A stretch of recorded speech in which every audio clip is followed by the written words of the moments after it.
Pra gente, cooperar é a chave de tudo. É ter visão de mundo, compromisso com as pessoas e com o desenvolvimento do país. É fazer juntos produtos de alta qualidade que melhoram a vida e a alimentação de todos. Copacol coopera. Coopera com uma alimentação leve e saborosa. Coopera com praticidade no dia a dia. Coopera com o desenvolvimento do produtor local. Coopera com um mundo mais ético e transparente. Coopera com o desenvolvimento social e ambiental. Coopera com relações mais justas e humanas. Coopera com respeito às diferenças. Coopera sempre.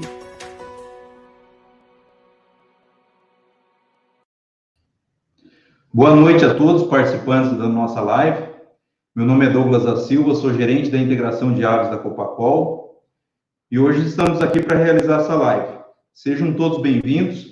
Temos vários participantes já conectados conosco, cooperados, avicultores da Copacol e da parceira Coagru, com foco no desenvolvimento contínuo. Nós estamos com essa proposta através do desenvolvimento, atualização tecnológica e disseminação das boas práticas. Com isso, nós estamos aqui hoje para apresentar essa live a vocês, uma live bastante interativa, onde teremos oportunidades de esclarecer dúvidas. E para essa live de hoje, contamos com o nosso parceiro, que trabalha na Cobb Vantres, Otávio Conde, especialista de frango de corte para a América do Sul. O Otávio é médico veterinário, formado pela Universidade Federal do Rio Grande do Sul, especialista em frango de corte. Tem uma experiência internacional, tem toda a capacidade aí para estar esclarecendo as dúvidas e contribuindo para o nosso desenvolvimento também, nas nossas criações, nas nossas atividades. Contamos com a participação de várias pessoas. Desejo a vocês uma boa live. Na medida que formos avançando, vamos passando algumas perguntas para que o Otávio possa nos esclarecer. Otávio, está com você a palavra. Muito obrigado, Douglas. Boa noite a todos. É uma grata satisfação poder estar com vocês. Em nome da Cobb, eu quero agradecer imensamente a oportunidade que vocês nos deram. Agradecer toda a diretoria da Copacol, aí na pessoa do seu Walter Pitol, do Irineu e do Douglas, que nos fez esse convite para estar hoje junto com vocês. A verdade é que a Copacol é uma grande parceira da Cobb. Vocês têm resultados zootécnicos de conversão alimentar que são referências não só na região, como em toda a América do Sul. Então, é muito bom estar junto com vocês, ser parceiro de vocês. E, de maneira pessoal, eu estou extremamente feliz de estar aqui hoje. Eu me sinto em casa toda vez que eu vou na Copacol. Tenho muitos amigos no fomento, no corpo técnico, os veterinários. E, mais que nada, fico muito feliz de ir a campo, visitar as granjas de vocês, os aviários de vocês. Me dá muito orgulho de fazer parte desse Brasil que dá certo, independente de pandemia, problemas políticos ou econômicos. Vocês todos os dias acordam cedo e vão para dentro do galpão, cuidar os frangos e produzir proteína de qualidade a baixo preço. Então, muito obrigado. Os próximos minutos eu pretendo conversar um pouco com vocês de alguns pontos específicos no manejo de criação de frango no inverno que impactam e são um pouquinho diferentes do que a gente está acostumado. É claro que a gente está acostumado, e esse é o nosso objetivo, é pegar um pintinho com um dia de vida, né? E depois a gente engorda esse pintinho até 41, 45 dias e transforma num frango grande. Para isso, a gente sempre tem como objetivo 3 coisas, né? Uma conversão alimentar baixa, uma mortalidade baixa e um bom ganho de peso diário. Porque a gente é remunerado no nosso aviário por essas 3 coisas. Agora, o que a gente nunca pode perder de vista é que para o nosso cliente interno, que é o frigorífico, essas 3 coisas não são importantes. O importante para eles é qualidade de carcaça. E quando a gente fala em qualidade de carcaça, a gente fala de 2 coisas. Primeiro, uniformidade, que todos os frangos sejam o mais parecidos possíveis em tamanho e em peso. Porque todas as máquinas dentro do abatedouro, seja de evisceração, seja de depenagem ou de corte, são automáticas. Então, ter uma disparidade de peso impacta muito fortemente o rendimento do abatedouro. Qualidade de carcaça para o abatedouro é um frango sem arranhão, sem hematoma, sem contusão. Isso é muito importante. E às vezes a gente não tem muito esse foco porque a gente é remunerado por outras coisas, mas o nosso cliente, o que ele quer é qualidade de carcaça. E no inverno é uma época que a gente perde muito a uniformidade. E por que a gente compromete a uniformidade? E eu vou tentar explicar um pouco sobre isso nesses próximos slides. Se a gente ver essa tabela, a gente está vendo agora o peso, a idade do frango, com o peso recomendado pela COB. Então, com 7 dias, a gente espera ter 193 gramas, com 14, 528, 21, 1,18 kg, e assim vai. Se eu colocar aqui do lado, colocar um aviário que a gente aloja em média 12 frangos por metro quadrado. Então, eu tenho que, com 7 dias, eu vou ter 8 quilos de frango por metro quadrado. E depois dos 35 dias, eu vou ter mais de 30 quilos de frango por metro quadrado. Por que essa medida é importante? Quanto mais velho o frango, mais pesado ele fica. Quanto mais pesado, mais quilos de carne eu vou ter por metro quadrado. E essa carne gera calor. E por isso que quando fica mais velho o frango, menor é a temperatura que a gente deseja. Nessa outra tabela que eu estou mostrando agora, do manual da COB, a gente vê que à medida que vai aumentando a densidade, aumentando a quantidade de quilos por metro quadrado, a temperatura desejada vai diminuindo. Até que a gente chega que quando a gente tem mais de que 36 quilos por metro quadrado, a nossa temperatura desejada tem que ser em torno de 19 a 20 graus. Agora, se eu pego a média de temperatura do estado do Paraná no último mês, e a gente pega essa nossa região onde a gente está, que é a região ali de Cafelândia, Nova Aurora, Ubiratã, a gente vê que a temperatura média no último mês foi de 19 a 20 graus. Ou seja, essa é a temperatura ideal para o frango mais velho, quando ele tenha mais de 28 dias. Por isso que o frango, nessa época do ano, ele tem um bom GPD, um bom desempenho, porque quando o frango ficar mais velho, a temperatura lá fora é ideal para a gente criar ele. Agora, o desafio é a temperatura inicial. Porque quando a gente está falando dos primeiros 7, 14 dias de vida do frango, essa ave, ela necessita uma temperatura um pouco mais alta. Nós estamos falando aí nos primeiros dias de 33 a 31 graus. E qual que é o desafio?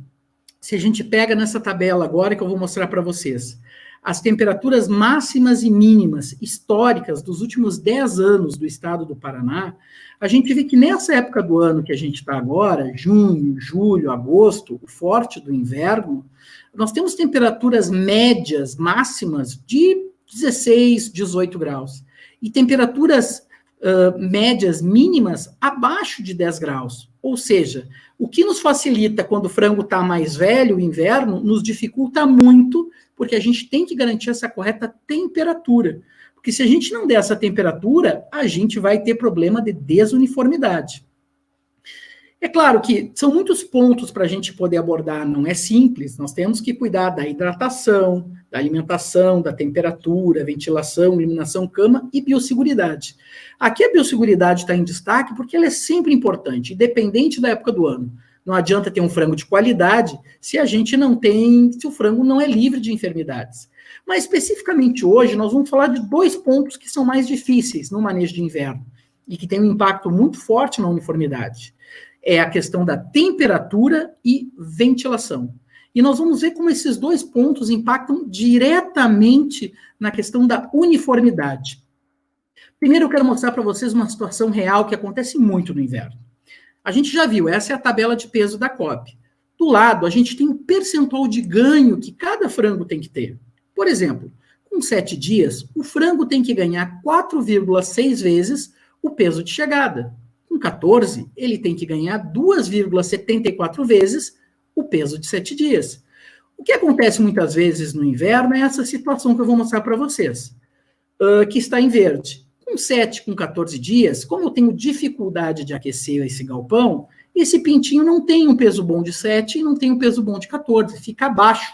Agora, quando ele vai depois de 28, 35 dias, que daí eu preciso tirar o calor dele e eu consigo aproveitar o frio que está lá fora, esse frango retoma o peso dele. Quando a gente olha isso de uma forma gráfica, a gente consegue entender o que acontece. A gente vê no gráfico que na primeira, na segunda e principalmente na terceira semana, o peso do frango fica muito abaixo. Em vermelho, a gente está vendo a curva de peso recomendada pela COB. Em verde, a curva de peso desse lote que saiu por baixo nas primeiras semanas. Agora, quando a gente olha a segunda parte do gráfico, a gente olha aqui com 4, 5, 6 semanas, esse frango consegue atingir o peso. Qual que é o problema disso? O problema é que na fase inicial a gente tem todo o crescimento esquelético, muscular, desenvolvimento do intestino dessa ave. E se a gente faz um esqueleto pequeno e depois sobrecarrega com um peso muito grande, a gente pode ter muitos problemas metabólicos, como ascite, problema de perna e até um pouco de mortalidade aumentada. Então, para não ter esse tipo de problema, é fundamental a gente ter um bom peso de 7 e de 14 dias. Principalmente porque isso vai interferir muito fortemente na questão da uniformidade. O peso de 7 dias é algo muito importante. Se a gente pegar a recomendação da própria COB nos últimos 50 anos, mudou demais. Em 1970, nós recomendávamos um peso de 7 dias de 120 gramas. Hoje, a gente recomenda um peso, 50 anos depois, de 193 gramas. Por que isso acontece? A gente está acelerando o crescimento desse frango já com 7, 14 dias. Esse frango tem uma curva de aceleração de ganho de peso cada vez maior. Isso a gente consegue ver bem claramente nessa curva de aceleração do peso. O que essa curva nos mostra? O quanto que o frango ganha de peso em relação ao dia anterior. Ou seja, o frango ganha muito peso, o crescimento dele é muito acelerado, como a gente pode ver na curva aqui, nos primeiros 15 dias de vida dele. Ou seja, ele sempre ganha mais peso do que no dia anterior. De maneira prática, a gente pode ver isso quando a gente olha o ganho de peso diário. Por exemplo, com 14 dias, o frango vai ganhar 60 gramas de peso. Com 15 dias, ele vai ganhar 63 gramas. Com 16 dias, ele vai ganhar 66 gramas. Ou seja, ele sempre vai ganhando 3 gramas a mais do que o dia anterior. Por isso que o crescimento dele está acelerado. Já quando o frango está mais velho, e aqui vamos pegar o exemplo quando o frango tem 49 dias. Quando o frango tem 49 dias, ele ganha 91 gramas de peso no dia. Com 50, ganha 90. Com 51, 89, 88. Ou seja, o frango continua ganhando peso, mas cada vez mais devagar. E sempre menos do que em relação ao dia anterior. Se a gente dá uma olhada boa também na curva de conversão alimentar, e essa é muito importante porque a gente é muito cobrado no campo para ter uma melhor conversão alimentar. A gente consegue notar, pessoal, e é algo muito interessante, que nos primeiros 11, 12 dias de vida do frango, o frango tem uma conversão alimentar negativa.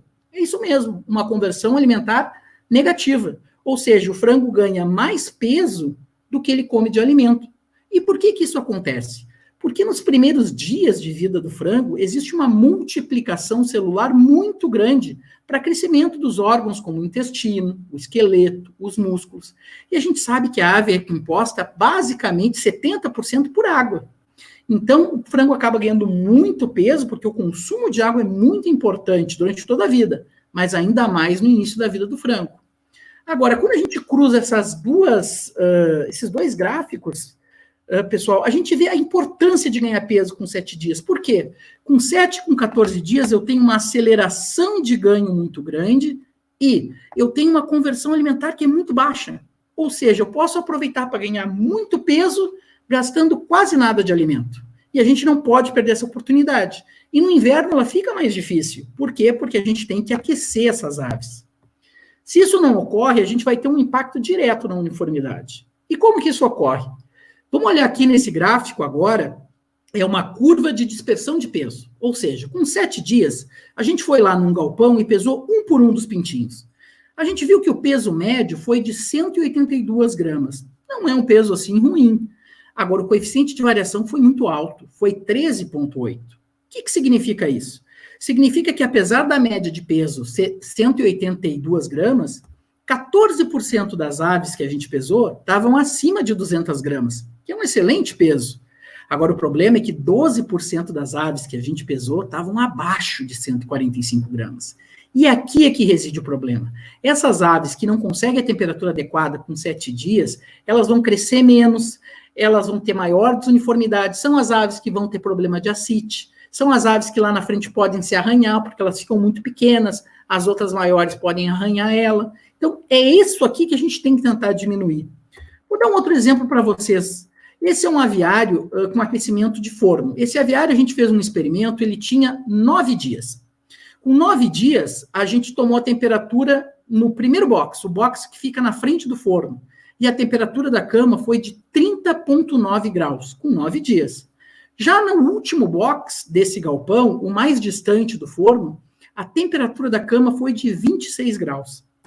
Quando a gente pesou essas aves, uma por uma, a gente viu que o peso médio do galpão, com 9 dias, foi 195 gramas. Mas deveria ter sido 228 gramas.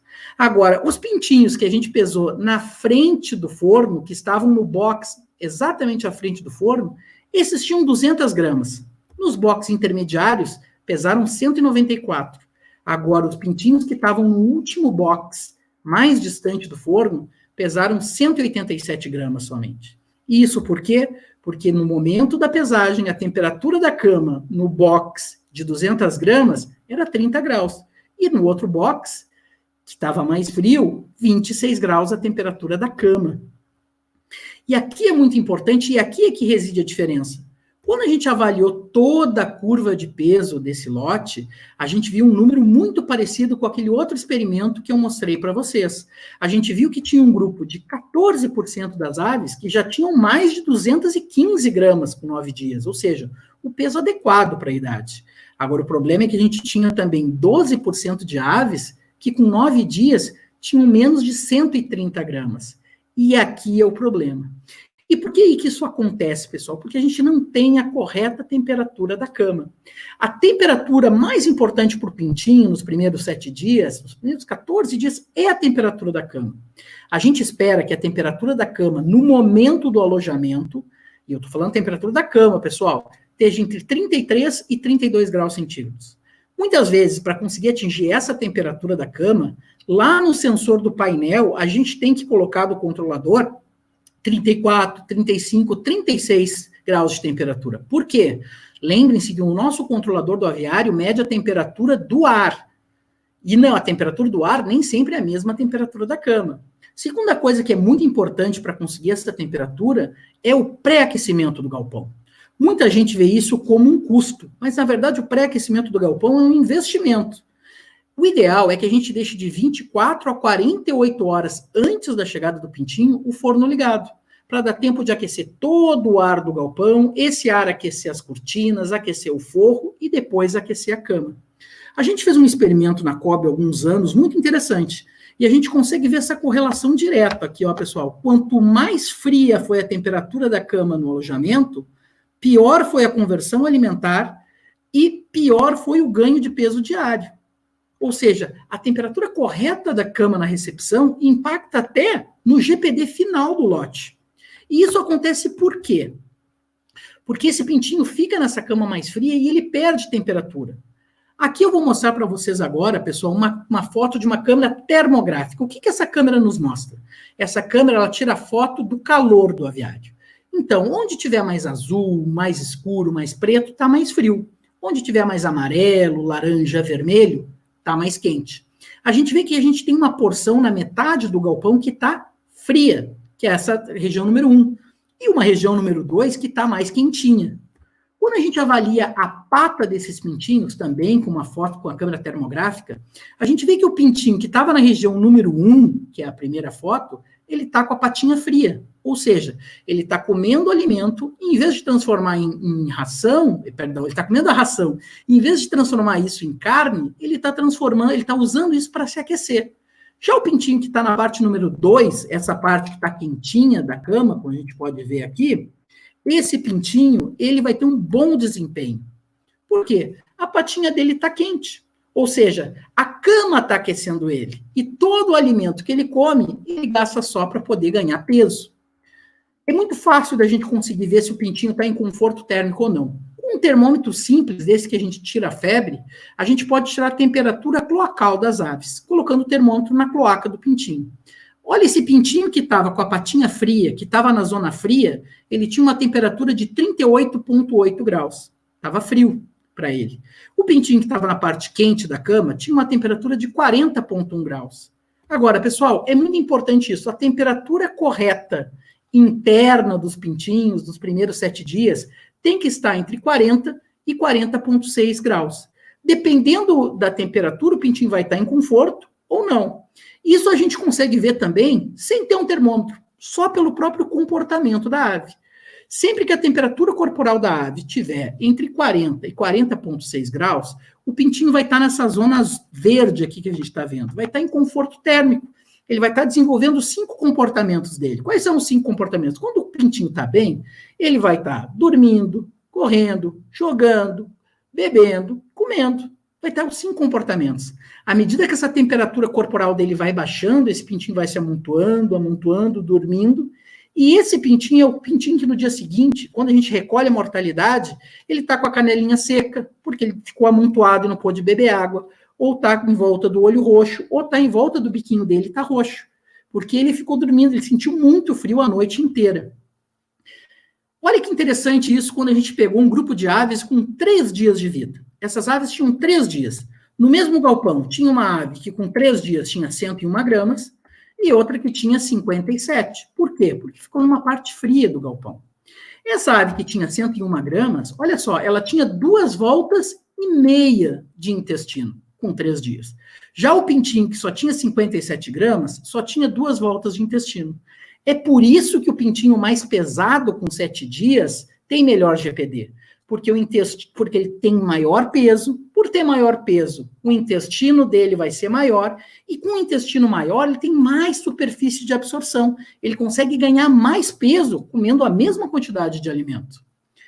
Agora, a gente fez um outro experimento muito interessante para mostrar a importância da alimentação dos pintinhos, não com 7 dias, não com 3 dias, mas sim nas primeiras horas que esse pintinho chega na granja. É fundamental ter a temperatura para ele já sair comendo.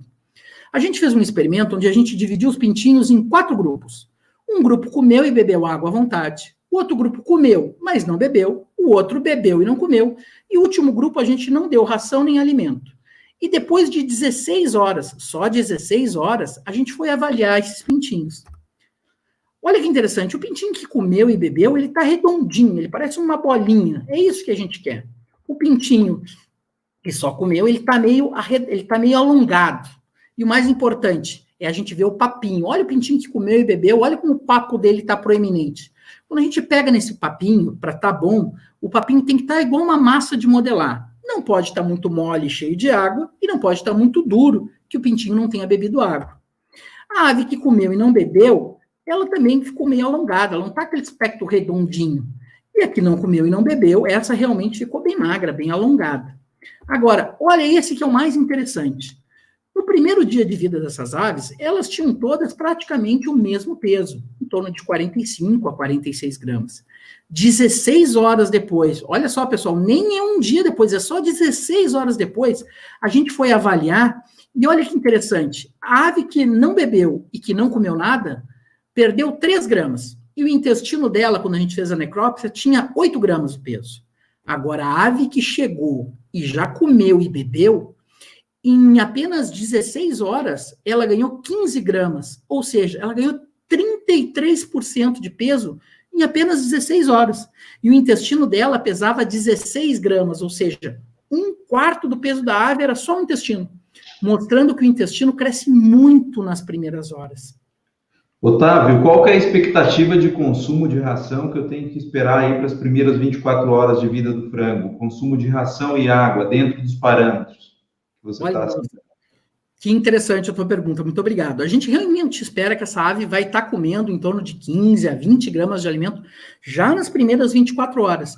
E o consumo de água, esse vai ser, geralmente, 1 ml para cada hora que o pintinho vai ter. Então, ele vai beber mais ou menos em torno de 24 até 30 ml de água, ou seja, ele bebe bastante água, o consumo realmente é bem intenso.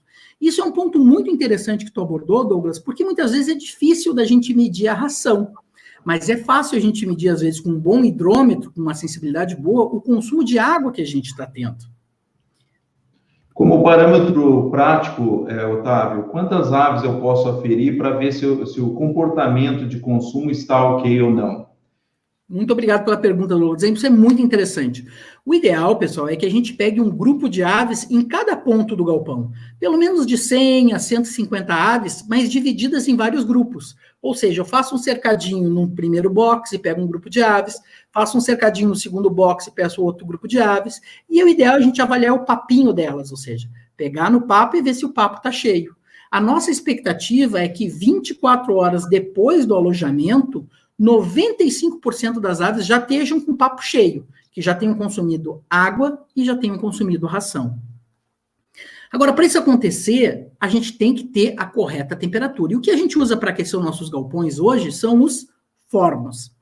E aqui, pessoal, a nossa recomendação é que os fornos tenham a capacidade de aquecer entre 140 a 200 BTUs por metro cúbico. Isso vai variar muito, pessoal, porque depende muito de quanto frio ou quanto calor, melhor, eu estou perdendo para o ambiente. Por exemplo, se eu tenho um aviário de cortina simples, com um telhado simples, né, e a minha cortina rasgada ou cheia de buraco, eu vou precisar de um forno muito potente, porque eu vou perder muito calor para o ambiente. Agora, se eu tenho um aviário com cortina dupla, bem vedadinho, isotelha, com forro, aí eu vou precisar de um forno menos potente. Por quê? Eu vou perder menos temperatura para o ambiente. A nossa recomendação, quando a gente faz o cálculo, é de 140 BTUs para o aviário inteiro, por metro cúbico, ou 240 para a área da pinteira. Como que a gente calcula isso? É bem simples. Vamos pegar um exemplo de um aviário de 150 metros por 16. Um aviário com forro, de 2,4 metros de altura, eu vou ter no total 6.480 metros cúbicos para aquecer. Multiplico isso por 140, 900 mil BTUs. É a capacidade que eu preciso que o meu forno tenha para aquecer o meu galpão. Agora, muita gente pode perguntar, mas Otávio, eu só quero aquecer o pinteiro, não precisa aquecer todo o aviário. Bom, é verdade. Vamos fazer o cálculo só para o pinteiro. Então, só a área do pinteiro, 100 metros vezes 16 de largura, vezes 2,4. 3.840 metros cúbicos. E aqui pode chamar a atenção de vocês e dizer, mas espera aí, esse pinteiro do Otávio está muito comprido, 100 metros é demais para um pinteiro. E é verdade. Só que a gente considera o pinteiro, pessoal, o espaço que o pintinho vai utilizar, não na chegada. Pinteiro é o espaço que o pintinho vai utilizar até 14 dias, porque até ali a gente vai estar precisando aquecer essa ave. Então a gente multiplica essa metragem cúbica por 240 e vai dar um número muito parecido, ou seja, eu preciso de um forno que tenha mais do que 900 mil BTUs de capacidade.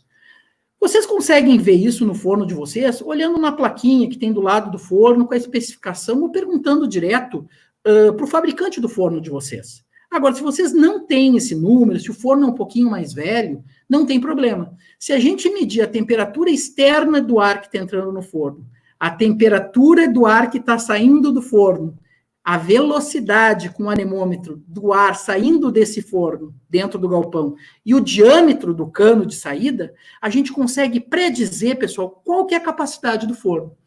Os técnicos e os veterinários da Copacol, com certeza, têm a capacidade de ajudar vocês a dimensionar esse forno e saber se o forno que vocês estão tendo é suficiente ou não.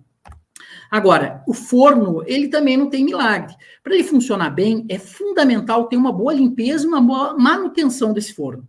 Como é que o forno funciona? Dentro do forno, a gente coloca fogo aqui. Esse fogo aquece esses canos que a gente vê aqui na direita, e dentro desses canos, a gente pega o ar da rua, passa por dentro desses canos e joga para dentro do galpão. E como esses canos estão quentes, porque a gente aqueceu através do fogo dentro do forno, o ar acaba esquentando. Agora, a manutenção e a limpeza é fundamental.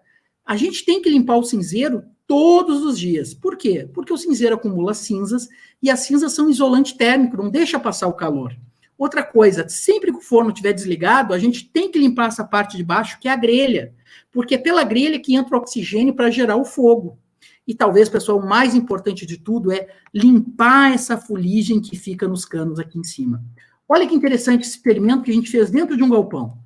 A temperatura do cano era de 82 graus. Agora, no momento a gente foi lá e pegou uma espátula e só limpou esse cano. E a temperatura do cano aumentou 10 graus, foi para 92, só pelo fato da gente limpar o cano.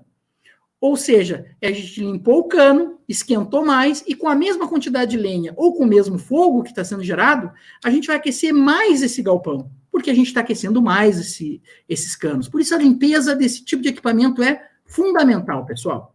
Esse tipo de forno, eu gosto muito dessa foto, não se utiliza muito mais. Quer dizer, quem é mais antigo na avicultura deve ter visto, deve ter usado esse tipo de forno. Mas eu gosto dessa foto especificamente porque ela mostra uma coisa interessante. O pintinho, ele só fica na região onde a cama está a temperatura correta. Olha que quando a temperatura está 50 graus, o pintinho não fica na cama. Quando a cama está a 30, ele também não fica. O pintinho está todo concentrado nessa região entre 32 e 34 graus, que é a temperatura de cama que esse pintinho gosta. Por último, pessoal, eu quero mostrar para vocês nessa questão de temperatura, antes da gente começar a falar de ventilação, bons exemplos. E aqui um exemplo da própria Copacol. Olha que interessante esse alojamento. O aviário está preparado, a temperatura de cama está 33 graus, já está todo coberto com o papel, a ração já está nessa segunda foto espalhada, está prontinho. O pintinho pode chegar e sair comendo. Agora, a gente falou de aquecer, e eu vou falar rapidinho só sobre a água. A gente quer tudo quentinho dentro do aviário, menos a água. A temperatura ideal da água é sempre estar abaixo de 20 graus, para poder ter maior consumo de água. Pintinho não gosta de água quente, ele gosta de água fresca. Um outro experimento que a gente fez dentro da COB muito interessante. A gente ofereceu água para os pintinhos em 3 temperaturas diferentes. A 4, 21 e 37 graus. E a gente vê que sempre que a temperatura nas duas primeiras aqui, que estava em 4 e 21, sempre que a temperatura está abaixo de 20 graus, o pintinho tem mais peso de 7 dias e o pintinho tem mais peso de 14 dias. Por quê? Porque a água é fresca e por isso ele aumenta o consumo.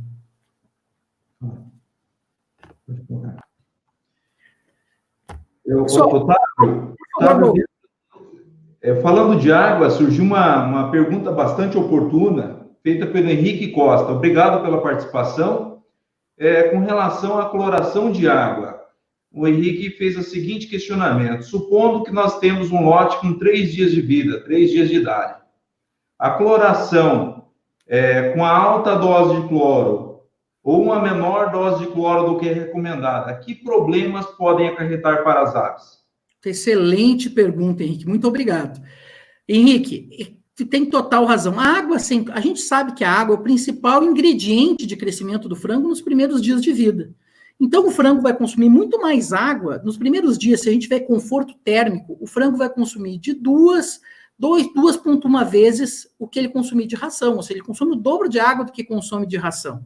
Por isso que a água é muito mais importante do que a própria ração. A água clorada é o melhor antibiótico que existe na avicultura. Sempre que a gente conseguir manter essa água entre 3 a 5 ppm, é o ideal. Isso garante que a gente vai estar limpando todo esse cano, vai estar com essa água limpa, sem o crescimento de micro-organismos, e quando a gente tem água suja, a gente vai ter problema de colibacilose, de contaminação. E essa água suja que o frango bebeu no primeiro dia, não vai matar ele no dia seguinte. Vai matar esse frango depois que ele tiver 21, 28, 35 dias. Porque essa coli que fica na água, ela fica ali dormindo dentro do frango. E quando o frango começa a crescer, que ele tem aquele boom de crescimento nos últimos dias de vida dele, aí é que a coli se manifesta e pode gerar mortalidade. Interessante, mais uma pergunta, Otávio. A pergunta aqui é, já no primeiro dia, é interessante trabalhar com cloração desde o primeiro dia de vida das aves? Sem dúvida. O cloro é importante durante toda a vida da ave, desde o momento da chegada dela. É claro que a gente tem que sempre respeitar para trabalhar entre 3 a 5 ppm. Se a gente coloca muito cloro, se essa água passa de 10, 15 ppm de cloro, aí vai inibir o consumo da ave. Agora, níveis baixos, estando entre 3 a 5 ppm, não vão inibir o consumo da ave. Obrigado, Otávio. Que isso, Douglas. Eu que agradeço a vocês, pessoal, as perguntas. Continuem mandando. Vamos falar agora da segunda parte, que é ventilação mínima. Ventilação mínima é muito importante. Muitas vezes, o avicultor mais desavisado ou o avicultor mais novo, ele acredita que, como é inverno, eu posso ventilar menos o galpão. Se eu ventilo menos, coloco menos ar frio, não vou gastar tanta lenha e mantenho a minha cama mais quentinha. Mas o avicultor moderno, o avicultor mais acostumado, sabe que isso não é verdade. Ventilação mínima, pessoal, ela serve para duas coisas. Primeiro, para renovar o oxigênio, dar oxigênio novo, um ar novo para esses pintinhos. E o segundo motivo, e talvez até o mais importante, hein, é retirar toda a umidade que está sendo gerada dentro desse galpão. O pintinho respira, gera umidade, ele bebe água, cai na cama. Se a gente não retira essa umidade do galpão através da ventilação, desde os primeiros momentos, essa água vai ficar na cama, vai emplastar, e isso pode dar pododermatite, pode dar calo de pato nas aves. Importante, pessoal, ventilação mínima não tem nenhuma relação com esquentar o aviário. Para esquentar o aviário, a gente usa os fornos. Ventilação mínima é para renovar o oxigênio e para retirar a umidade de dentro do galpão. Essa é a recomendação que a COB faz com qualidade de ar que a gente precisa. Mais de 19% de oxigênio, menos de 3 ppm de CO2, menos de 10 ppm de amônia, isso é muito importante. Mas se a gente não tiver nenhum grande equipamento, nenhum equipamento desses para medir, é simples.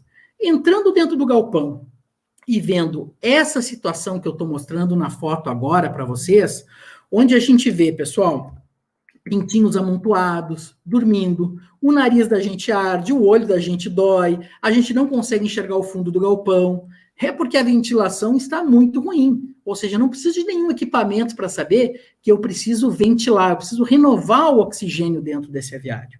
Porque se eu não renovar, todo esse excesso de umidade fica no galpão. Essa umidade vai ficar na cama, e quando eu tenho umidade da cama junto com temperatura, eu vou acabar gerando amônia.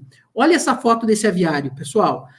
Ele estava com 51 ppm de amônia. Lembram que o máximo é 10. Na foto da direita, a gente consegue ver o que aconteceu com os pintinhos. Todos dormindo, e os que não estão dormindo já estão cegos, porque essa amônia é muito forte. Esse pintinho que está cego não vai comer direito, vai gerar desuniformidade. Por isso que é fundamental a gente fazer a ventilação. E a ventilação, a gente pode fazer de duas maneiras diferentes. Se eu tenho inlets no meu galpão, a gente vai fazer de um jeito. E se eu não tenho inlets, que é aquelas janelinhas na lateral dos galpões, aí eu tenho que fazer de outro jeito. Vamos falar primeiro da ventilação mínima quando eu não tenho inlets. Quando isso acontece, o ar entra, como a gente vê na foto, todo aqui pela placa de ar, pela placa evaporativa, ele corre o galpão e vai sair lá nos exaustores.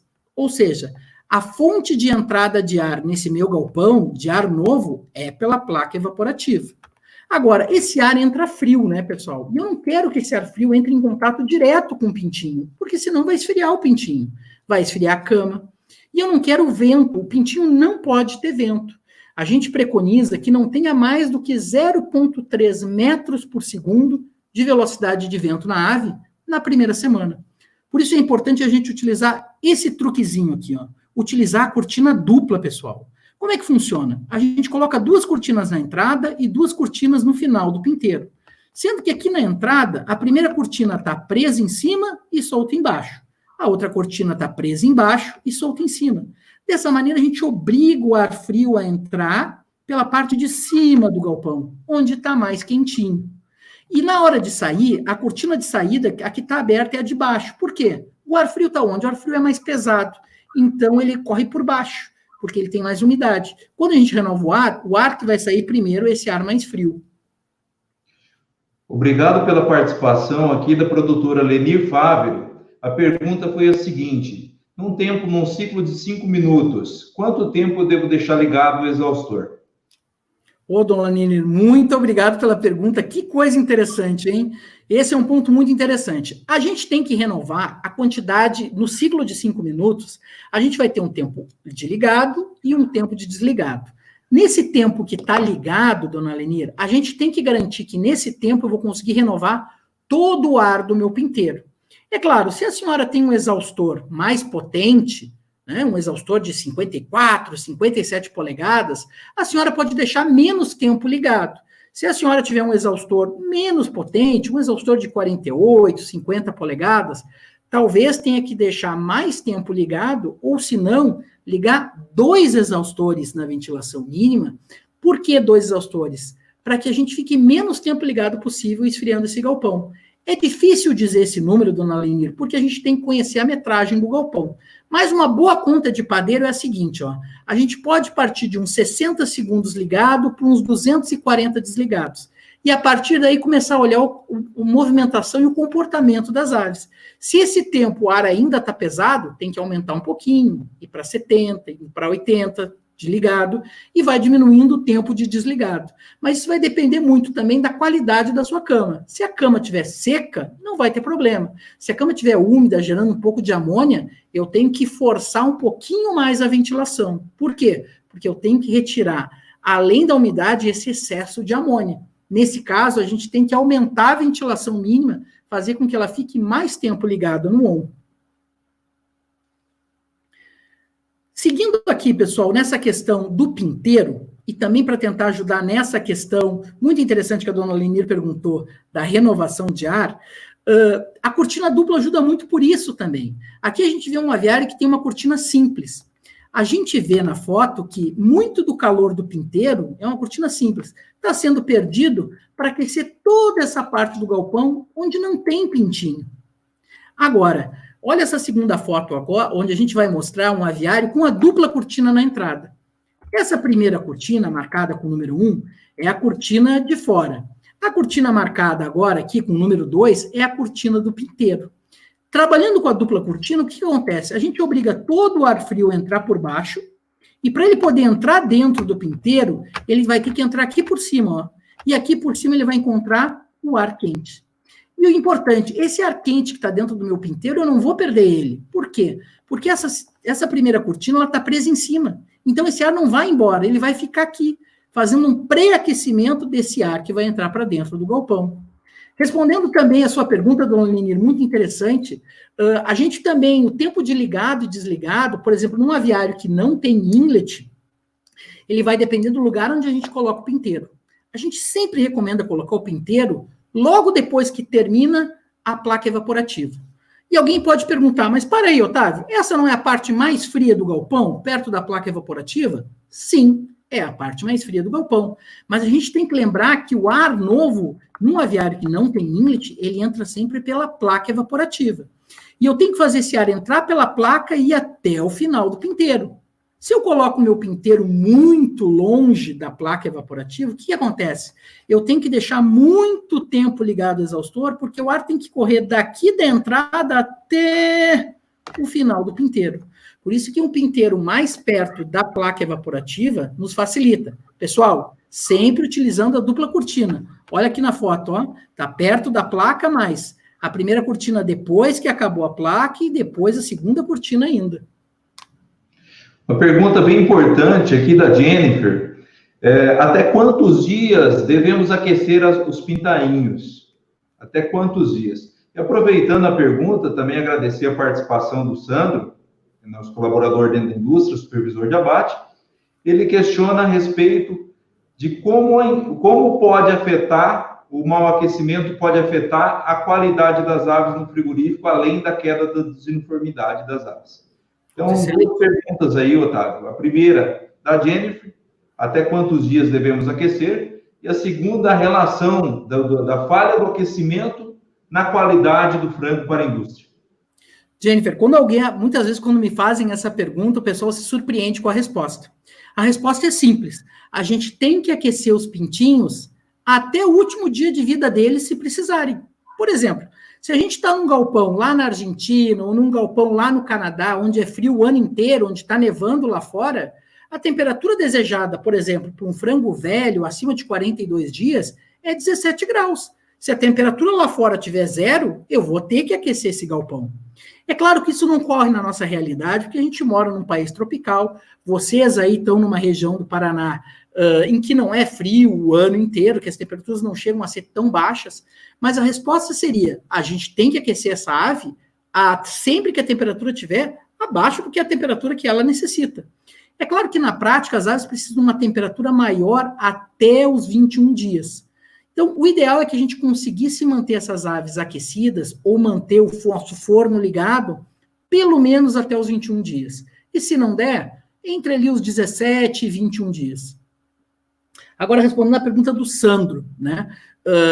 Isso é muito interessante, Sandro. Às vezes a gente não tem noção, mas desde os primeiros dias a gente pode impactar.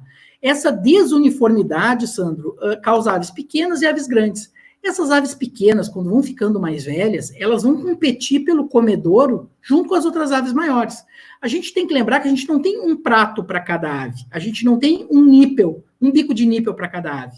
A gente tem 40, 50 aves para cada prato. A gente tem 9, 10 aves para cada bico de nípel. As aves vão disputar quem bebe primeiro. E sempre que eu estiver disputando um alimento, uma ave pequena com uma ave grande, a ave grande vai sobrepujar a ave pequena. Vai pisar em cima dela, pode rasgar ela, pode cortar, pode causar uma contusão e até uma fratura, né? Por isso que é muito importante a gente investir nessa uniformidade desde o princípio, Sandro. Pessoal, para finalizar, ventilação mínima nos aviários que têm inlets. Na verdade, esse é um assunto muito complexo, daria para a gente fazer uma apresentação só sobre isso, mas a gente não pode ficar falando aqui até às 10 da noite.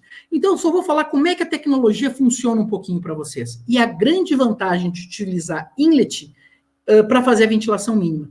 Lembram que quando eu mostrei na foto do aviário que não tem inlet, o ar entra todo pela placa evaporativa e tem que ir até o final do pinteiro. Muitas vezes esse ar tem que andar 50, 70 metros. Quando a gente tem um aviário com inlet, a gente precisa muito menos tempo. Por quê? O ar entra aqui, ó, ele não entra pela placa evaporativa, ele entra pelas laterais do galpão. Ele entra com muita velocidade, vai até o centro do galpão, e esse ar frio, ele vai encontrando o ar quente, que está na parte superior do galpão. Esse ar entra frio e úmido, e ele vai se esquentando e ficando seco. E quando ele chega no centro do galpão, ele já está morninho. E quando ele desce na altura das aves, ele já está numa temperatura melhor. Olha nessa foto termográfica o que acontece, pessoal. A gente consegue ver bem claramente que onde não tem inlet, está bem amarelo, está quente, é porque o calor fica na parte de cima do galpão, o calor sobe. Agora, aqui no inlet, o ar está entrando bem frio. Então, esse ar frio a gente consegue ver pela foto que ele está bem azul. Mas olha que quando esse ar vai chegando mais perto do centro do galpão, ele vai esquentando, esquentando, esquentando, e quando ele cai na altura do pintinho, esse ar já está quentinho. Ou seja, é melhor essa temperatura, porque eu não estou jogando o ar frio diretamente nas aves. Eu estou trazendo pela lateral, eu posso deixar menos tempo ligado, isso otimiza muito a ventilação, facilita muito para a gente fazer ventilação e também economiza muito gás, economiza muita energia que a gente vai utilizar para aquecer esse aviário. É mais eficiente fazer a ventilação por inlet do que fazer uma ventilação mínima sem inlet. Agora, quando a gente tem inlet, pessoal, é fundamental uma coisa que se chama vedação. Ou seja, o nosso aviário tem que estar bem vedado. Por quê? Porque quando a gente trabalha a ventilação mínima, dependendo da largura do galpão, como a gente pode ver aqui na tabela, galpão de 10, 12, até 24 metros, quanto maior a largura do galpão, mais pressão eu vou precisar ter na nossa desejada, lá no painel que a gente coloca de ventilação mínima, porque maior vai ser a velocidade que esse ar precisa entrar. Esse ar precisa entrar e ir até o centro do galpão. Se o meu galpão é de 10 metros, o ar tem que andar só 5 até o centro. Não precisa tanta velocidade. Agora, se o meu galpão é de 18 metros, esse ar precisa andar 9 metros. Então, eu vou precisar de mais pressão, de mais velocidade. Por isso que é fundamental nesses tipos de aviários que usam inlets, a gente ter uma boa vedação. No teste de pressão, dá um número bem alto, de preferência acima de 50 pascais, para esses inlets poderem funcionar bem. Muitas vezes o pessoal diz, o inlet não funciona. Se não tiver uma boa vedação, se não tiver uma boa pressão, não funciona mesmo. Cabe a gente poder consertar esse tipo de coisa para usar melhor essa tecnologia que é a mais adequada para a gente fazer a ventilação mínima. Já finalizando, pessoal, eu quero reforçar que para a gente ter um bom resultado, depende de muita coisa, né? De hidratação, alimentação, a gente viu um pouquinho hoje de temperatura e ventilação, como elas impactam e como são importantes no manejo de inverno. A iluminação, a cama, mas a gente nunca pode perder de foco, pessoal, é a biosseguridade. Não adianta ter um frango bonito, no peso e uniforme, se ele está com alguma doença. A gente tem que lembrar que vocês da Copacol, vocês não produzem frango para o pessoal comer em Ubiratã, para o pessoal comer em Cafelândia ou em Nova Aurora. Vocês produzem frango para comer no Brasil inteiro, no mundo inteiro, na China, na Arábia Saudita. E esses mercados, eles pagam caro e eles querem um frango sem enfermidades.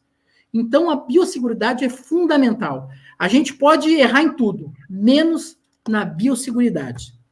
Por último, pessoal, quero agradecer vocês e finalizar mostrando esse último slide, que é isso que a gente faz, pessoal. A gente produz frango, engorda frango, para entregar para o abatedouro uma ave de qualidade, para eles poderem sacrificar, eviscerar, depenar, cortar, e no final do dia a gente entregar para o consumidor final um frango de qualidade.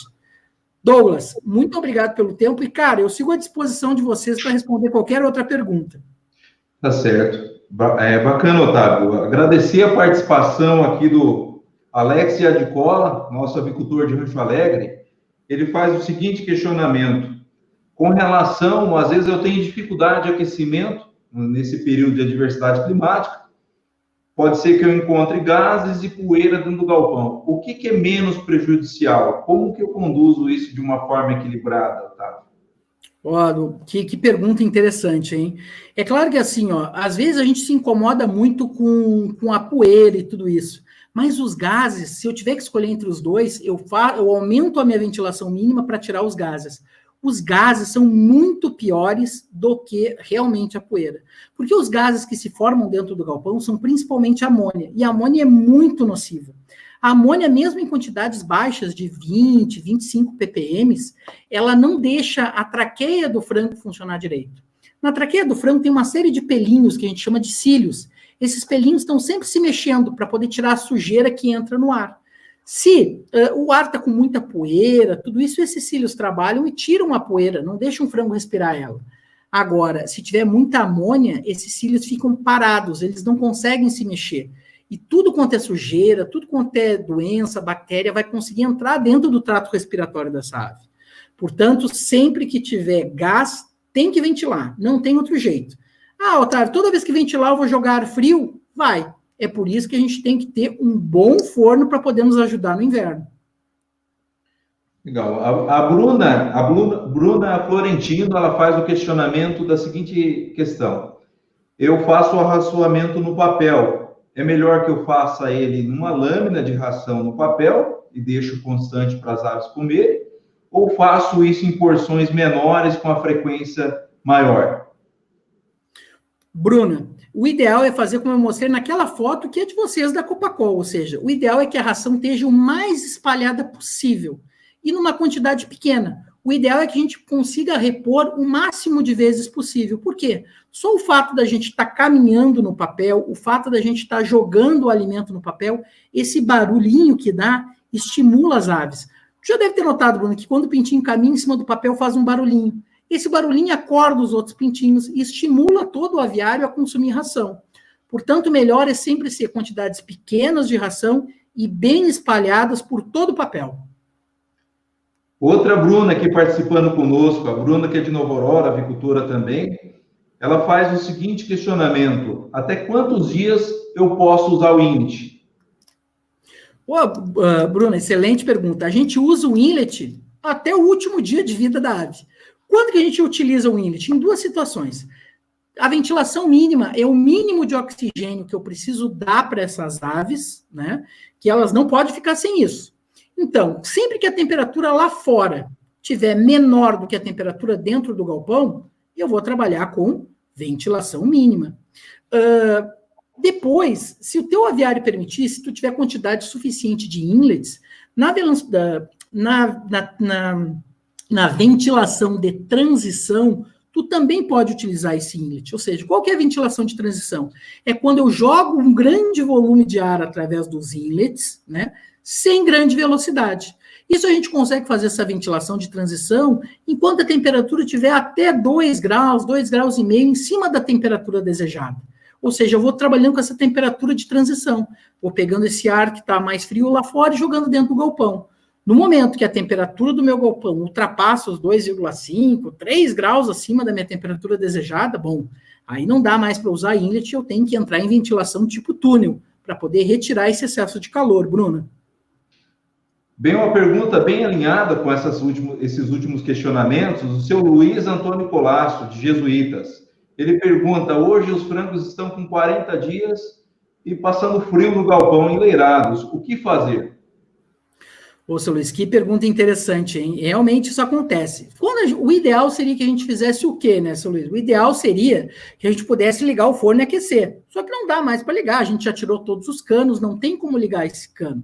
Então, o que a gente tem que dar uma boa revisada aí, seu Luiz, é se a nossa ventilação não está um pouco forçada. Às vezes, a gente deixa no nosso painel lá a mesma programação de ventilação de de verão, onde a gente coloca uma temperatura desejada para o frango de 40, 42 dias de 16 graus, ou seja, a ventilação está sempre ligada mais forte. Nesses casos, seu Luiz, às vezes é interessante a gente aumentar 1 grau ou 2 a ventilação, a temperatura desejada, para conseguir manter essas aves um pouco mais aquecidas. Agora, lembrando sempre, seu Luiz, que quanto mais seca tiver a cama, menos sensação de frio vai ter as aves. Porque quanto mais seca a cama, menos umidade. A umidade é algo muito traiçoeiro para nós no inverno. Por quê? Quanto maior a umidade, mais baixa é a temperatura. Quanto mais baixa é a umidade, mais alta é a temperatura. Por isso que manter uma cama seca ajuda também nessas questões, seu Luiz. Temos também, Otávio, uma pergunta bem interessante aqui do Anderson Rodrigues de Oliveira. Meus aquecedores, eu uso os aquecedores laterais, ele está dizendo, né? Com 14 dias, até 14 dias, não consigo aquecer. Uma pergunta de ordem prática, né? O que eu devo fazer? Estou com 2 aquecedores laterais e até 14 dias não consigo fornecer o aquecimento necessário. Parâmetros a gente deve observar. Olha, que interessante. Primeiro de tudo, Anderson, se eu entendi, são 2 fornos laterais, né, Douglas? Isso. Perfeito. Exatamente. Primeira coisa, Anderson, é tu medir qual que é a capacidade realmente dos teus fornos, né? Isso é fundamental, ou seja, será que esse forno realmente tem a capacidade para aquecer toda a área do galpão? E para isso, a gente precisa ver aquelas 4 coisinhas que eu falei. Temperatura de entrada do ar no forno, a de saída, qual a velocidade que o ar está saindo do tubo para dentro do galpão, e qual que é o diâmetro. Tendo esses 4 dados, a gente consegue dizer qual que é a temperatura que realmente, qual é o calor total que esse forno está gerando para nós. Agora, antes de fazer isso, tem algumas coisas que são importantes, como manutenção do forno, como a gente comentou, limpar o cinzeiro, limpar a grelha, limpar esses canos, como a gente mostrou, para tirar o excesso de fuligem. E também uma coisa que sempre ajuda a melhorar a temperatura é a gente dar uma boa revisada na questão de vedação do aviário, tapar tudo quanto é buraco, ver se essa cortina realmente, na hora que ela está dentro do envelope, ela está até o final, se não tem nenhuma entrada falsa de ar, isso é muito importante, porque talvez a gente esteja jogando ar frio para dentro desse galpão. Então, é muito importante a gente observar esse tipo de coisa. Fazemos também, né, Anderson, uma observação bastante importante em relação ao combustível utilizado. Como se tratando de biomassa, é bem importante, né, Otávio, a gente usar uma lenha seca, que ela passe de 4 meses de corte, especialmente no inverno. Então, a lenha utilizada nesse momento, ela tem que ser utilizada, derrubada lá em janeiro, para que a gente tenha o máximo poder calorífico, além das observações bem interessantes que o Otávio fez em relação à vedação, em relação a aquecimento e a condição do aquecedor instalado, para se ele está ou não capacitado aí para o galpão em questão. É muito importante tudo isso. Olhando um pouco mais, né, falando um pouco mais da condição de água, surgiu um questionamento, Otávio, com relação à questão da cloração ainda, né? Cloramos, qual que seria o nível tóxico de cloro? Até quando a gente pode ir? Olha que interessante, pessoal. O cloro, a gente fala em ppms, e essa de cloro, quantidade de cloro, partes por milhão, e essa é uma medida já quase em desuso, viu? O que a gente tem que medir realmente é o potencial de oxirredução, a quantidade de cloro livre que tem na água. Para isso, a gente tem alguns equipamentos específicos para medir isso, e a gente sempre busca ter entre 650 a 700 milivolts de cloro livre, ou seja, o íon Cl-, que é o que realmente vai se complexar com a bactéria, que vai fazer um furinho nela ali na parede da bactéria e que vai fazer essa bactéria morrer. Agora, quando a gente não tem isso, a gente tem que medir o cloro com esses medidores de piscina que a gente usa, onde a gente mede o ppm, as partes por milhão de cloro que vai ter na água. de 3 a 5 ppm não é tóxico. A gente às vezes, esse cloro está muito forte.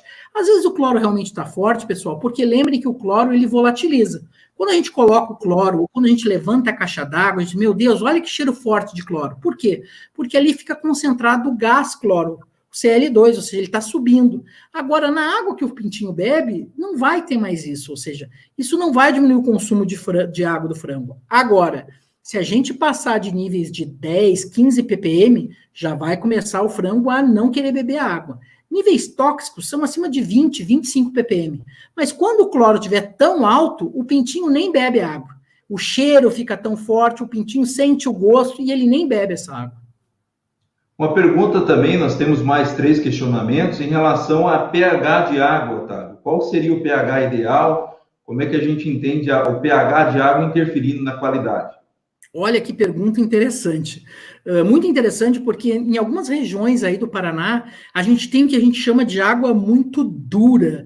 É uma água ensaboada, dependendo como o pessoal fala, né? Aquela água que a mão fica escorregadia, ou seja, a água que tem um pH muito alto. As águas em algumas regiões do Paraná tem muito carbonato de cálcio, carbonato de magnésio, e o cálcio e o magnésio, eles têm carga positiva. O cálcio e o magnésio, eles sequestram o cloro, porque o cloro tem uma carga negativa. Então, o que acontece? Quando a gente tem essa água muito dura, tem um pH que é muito alto, a gente coloca cloro, mas o cloro não fica ali na água para matar a bactéria. Ele é capturado pelo cálcio e pelo magnésio. E isso é um problema. O pH ideal que a gente tem que ter da água é entre 6,5 e 7. Um pH de 7 seria o ideal. Agora, um pH com uma água um pouco mais ácida, um pH um pouco ácido, também não é a melhor coisa do mundo, porque um pH muito ácido pode fazer com que essa água um pouco mais ácida, ela vai ter mais o íon hidrogênio livre. E esse íon hidrogênio, pessoal, essa água negativa, essa água ácida, ela ataca a cola da celulose da placa evaporativa, e dá aquelas placas evaporativas que ficam meio molengona, assim, né? Então, isso também não é muito bom. Não é muito bom ter muito ácido e nem muito básica a água, né? O ideal, até uma água muito básica, com pH, que tem um pH muito alto, acima de 8,5, 9, a gente vai ter uma série de sujeirinha, uma poeirinha, que é o carbonato de cálcio e de magnésio, que vai se concentrando e entupindo a nossa placa evaporativa. O ideal sempre é tentar trabalhar o mais perto de 7 possível. Uma pergunta também com relação à montagem do pinteiro. Utilização de papel em faixas para forrar a cama dos aviários ou completamente o pinteiro todo? Qual a sua opinião a respeito? Tá? Essa é uma questão muito interessante. Para ser bem sincero, eu vejo resultados bons tanto em faixas como cobrindo todo o pinteiro. Depende muito do histórico de cada empresa, de cada região. Eu sei que aí na Copacol vocês têm uma história de sucesso colocando o papel, forrando todo o pinteiro, né? Outras regiões fazem isso e não têm um resultado tão bom quanto vocês. Nesse caso, eu recomendaria vocês seguirem a história de sucesso que vocês já têm dentro da cooperativa, ou seja, forrando toda a área do pinteiro. Uma pergunta também, a temperatura inadequada no período de escuro pode ser tão prejudicial quando a temperatura, quando os frangos estão acordados? Sem dúvida nenhuma, ou seja, a temperatura que o frango precisa, esteja dormindo ou esteja acordado, é a mesma. A gente tem que lembrar que esse pintinho, ele está o tempo inteiro em contato com a cama. Ou seja, quando ele está dormindo, ele não está nem só com as patinhas, ele está com a barriga inteira dele, o peito inteiro dele colado na cama. Por isso que essa temperatura de cama nos primeiros, na recepção, e nos primeiros 7 dias, independente do pintinho estar acordado ou dormindo, tem que ser a mesma. Uma pergunta também do Roberto Natal Dalmolin, Jesuítas, ele fez o seguinte questionamento: qual a sua experiência com relação ao uso de gesso agrícola na cama de frango, na cama dos aviários? Interessante, Roberto. Com essas questões hoje em dia, da gente está sendo muito cobrado pelo mercado exterior para a gente ser salmonella free. Ou seja, o pessoal que compra o nosso frango lá fora, ele quer comprar o frango, mas nosso frango não pode ter salmonella. Por isso, o controle da umidade na cama é muito importante. A gente sempre tem que tentar ter uma cama o mais seca possível. Quanto mais seca a cama, menos água vai ter disponível para as bactérias, como a salmonella, poder crescer. As empresas utilizam bastante gesso ou cal virgem para poder secar essa cama, em quantidades que vão desde 600 gramas até 1,2 kg por metro quadrado. Depende muito da quantidade de umidade que tiver a cama. Os dois funcionam muito bem. A verdade é que o cal virgem funciona um pouco melhor que o gesso, mas os dois funcionam muito bem. A decisão de usar um ou de usar outro depende do preço que cada um desses produtos chega na região. Em regiões, por exemplo, de Minas Gerais, onde a produção de gesso é maior, lá fica mais barato até usar o gesso. Agora, em outras regiões, fica mais barato utilizar o cal virgem. Uma pergunta do Mano de Matia, aqui de Cafelândia, ele faz o seguinte questionamento: qual a diferença da água do pH ácido, neutro ou alcalina? Água ácida com pH 3,5 melhora a conversão alimentar? Certamente a gente está... e aí eu gostaria de complementar, né, Otávio, essa questão, essa pergunta dele, com o seguinte questionamento: nós utilizamos o ácido pré-abate no período de jejum. E aí o pH encontrado é entre 3,5 e 4. Gostaria que você abordasse um pouco sobre isso também. Olha, que excelente pergunta, Mano. Dá oportunidade da gente esclarecer uma coisa importante. A água que vai passar pela placa evaporativa, eu não quero ácida. A água que vai entrar dentro do bico do frango, essa sim pode ser ácida. Porque a gente sabe que quanto mais ácida essa água, e a parte inicial do intestino da ave é extremamente ácida. Se essa água entra mais ácida, ela vai ajudar a proliferar mais as bactérias que são boas para o frango e vai ajudar a matar aquelas bactérias que não são boas para o frango, como, por exemplo, a salmonella. Então, água para a placa evaporativa ácida não é boa. Agora, a água ácida para dentro do bico do frango, essa é muito boa. Porque essa água ácida, ela cria um microclima mais ácido, por exemplo, no papo do frango, é por isso que vocês utilizam no pré-abate, isso, e o papo fica com pH mais acidificado. Esse pH mais acidificado impede que bactérias ruins para o frango, como por exemplo a salmonella, cresçam. Finalizando a nossa live, né, pessoal, acho que a gente tem só a agradecer, nós tivemos um momento aí de bastante conhecimento, né, aproveitando da experiência do nosso colega Otávio Conde. Foi uma live com muitas interações, onde tivemos várias participações. É um assunto que realmente demanda, né? A gente está sempre se atualizando, entendendo, discutindo. Surgiram questionamento de diversas frentes. Certamente foi bastante enriquecedor esse momento para a gente poder sair daqui desse dia com a condição de aplicar vários conhecimentos adquiridos durante essa live. E certamente colheremos bons frutos desse momento. A gente agradece imensamente o Otávio, né, a Cobb Vantres como parceira da genética, que a todo momento que nós questionamos, eles não hesitam em estar nos fornecendo a informação, participando na atualização e no desenvolvimento. Agradecemos os produtores, a todos os participantes, colegas, parceiros. E também, nesse momento, nós estamos aí com 1h18 de live. Nós vamos deixar todos os questionamentos aí que os senhores tiverem, coloquem à disposição das equipes técnicas, da equipe técnica da Copacol, da equipe técnica da Coagru. Esses questionamentos vão ser direcionados ao Otávio Conde, e o Otávio se colocou à disposição para responder todos os questionamentos. Todos os questionamentos. É um momento de pandemia, é um momento que a gente precisa estar se fortalecendo ainda mais como empresa, consolidando resultados, e é isso que buscamos. Agradeço imensamente, Otávio, a tua participação. Um forte abraço em nome de todos os associados, todos os avicultores da Copacol, da Coagru e os parceiros. Muito obrigado, Douglas. Uma boa noite a todos. Obrigado, boa noite.